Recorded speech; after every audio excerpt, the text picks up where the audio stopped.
I want to start with something simple and honest. A lot of us are tired right now. Not just tired like we need a nap, tired like our nervous systems have been running hot for too long, tired like we keep waking up to another headline, another comment, another moment that makes us ask, is this really who we are becoming? And I'm not speaking from above this. I'm in it too. I'm also someone who cares deeply and who has to protect my capacity. I'm not one of those voices that can live on righteous anger every day and keep functioning. I respect the people who can. I truly do. But that isn't my medicine. My medicine is something quieter, and I think it's urgently needed. Because when cruelty starts to feel normal, the danger isn't only what's happening out there. The danger is what it does to us in here, in our bodies, in our minds, in the way we start to look at other people. So this is what this space is. This is a place for people who refuse to become hard. This is a place for people who refuse to become cruel, even when cruelty is being modeled, rewarded, and excused. This is a place for people who want to stand for dignity, for safety, for freedom, for the basic humanity of every person without losing their soul in the process. And I want to say this clearly at the beginning. This is an explicitly inclusive space. If you are queer, if you are transgender, if you are Black, brown, indigenous, immigrant, disabled, if you are a woman, if you are someone who has been targeted or belittled or dehumanized, you should not have to brace yourself here. You are welcome here. You are safe here. Not because the world is safe, but because we're going to practice being human on purpose. Now, here's the thing most people don't say out loud. Cruel movements, authoritarian movements, dehumanizing movements, they don't just spread through ideas. They spread through nervous systems. They spread through fear and overwhelm. They spread when people feel powerless. And then the brain goes looking for a quick drug, a quick relief, a story that makes the fear feel like strength. And one of the fastest drugs the human brain can take is righteous certainty. Certainty feels like oxygen when you're scared.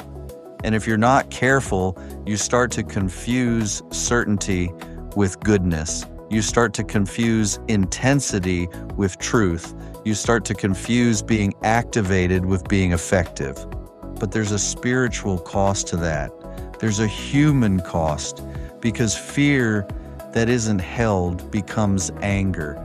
Anger that isn't held becomes contempt. Contempt that isn't held becomes dehumanization. And once a person is dehumanized in your mind, anything can be justified. So my first teaching in this space is not complicated. It's this: stay awake, stay kind, stay regulated. Do not become what you oppose. Now, I need to be careful here, because I don't mean regulated like we're pretending everything is fine. Regulated doesn't mean numb. Regulated doesn't mean passive. Regulated doesn't mean polite. Regulated means you can feel what you feel and still choose your response. Regulated means you can stay connected to your values even while your body is scared. Regulated means you can be courageous without being cruel. And I want to name something else that is true. A lot of people are carrying grief right now. Some of it is personal and some of it is collective. We are grieving the sense that the world was improving. We are grieving the belief that progress only goes one direction. We are grieving relationships with family members who seem to have disappeared into a different reality. We are grieving safety. We are grieving the feeling of being able to exhale. And grief has a shadow side. If you don't let grief move through you, it will try to become something else. It will often try to become hatred, because hatred feels powerful. Hatred feels like a spine. Hatred feels like a shield. But hatred is not a spine. It's a cage. And I know this can sound like I'm asking you to be small. I'm not. I'm asking you to be strong in a way that doesn't poison you. Because what we're living through doesn't just demand that we be right. It demands that we stay human. So let me offer a reframe that has helped me. There are different jobs in a moment like this. Some people are called to protest, some are called to organize, some are called to write policy, some are called to litigate, some are called to report, to expose, to confront, and some are called to be a refuge.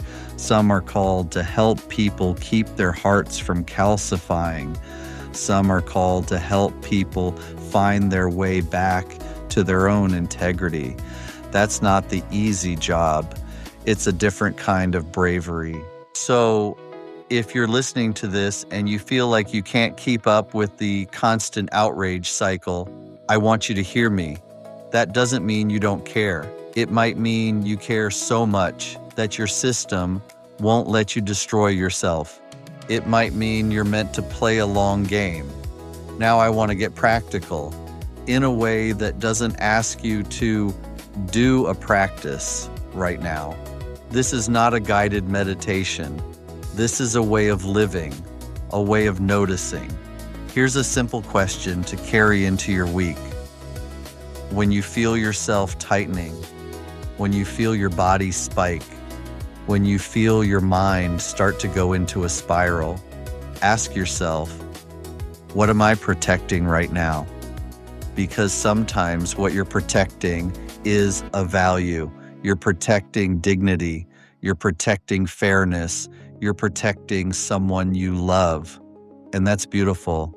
But sometimes what you're protecting is your nervous system's need to feel safe. And the brain has a habit of trying to create safety through control, through certainty, through blame. So when you ask, what am I protecting right now? You give yourself a little bit of space. You give your higher self a chance to step in. You give your values a chance to speak before your fear does. And this is where I want to be very clear about the moral anchor of this channel. We don't fight hatred with more hatred. We don't fight racism by becoming dehumanizing ourselves. We don't fight homophobia and transphobia by turning people into monsters in our minds. We name harm clearly. We oppose it. We protect the vulnerable. We set boundaries. We refuse to normalize cruelty. And we do that without letting our hearts rot. Because the whole point of resisting dehumanization is to remain human. So if you're exhausted, if you're scared, if you're grieving, I want you to know something. You are not alone, and you are not weak for feeling this. Your body is responding to real pressures. Your mind is trying to make sense of something that often doesn't make sense. The invitation here is not to become unfeeling. The invitation is to become steady. Steady enough to keep loving. Steady enough to keep showing up. Steady enough to protect people without losing yourself. This is going to be a space where we talk about how to do that. We're going to talk about how to stay grounded when the world feels like it's tilting. We're going to talk about the difference between peace and passivity. We're going to talk about boundaries and grief and courage. We're going to talk about spiritual adulthood, the kind that doesn't bypass reality and doesn't worship despair. And if all you can do this week is one thing, let it be this. When you feel yourself hardening, soften 1 degree. Not for the people who are committed to cruelty, for you, for your own soul, for the people you love, for the future you still want to be part of. I'm glad you're here. If this helped you, you can share it with someone who's been overwhelmed, someone who's been scared, someone who's been trying not to lose themselves. And if you want more of this, you can subscribe here.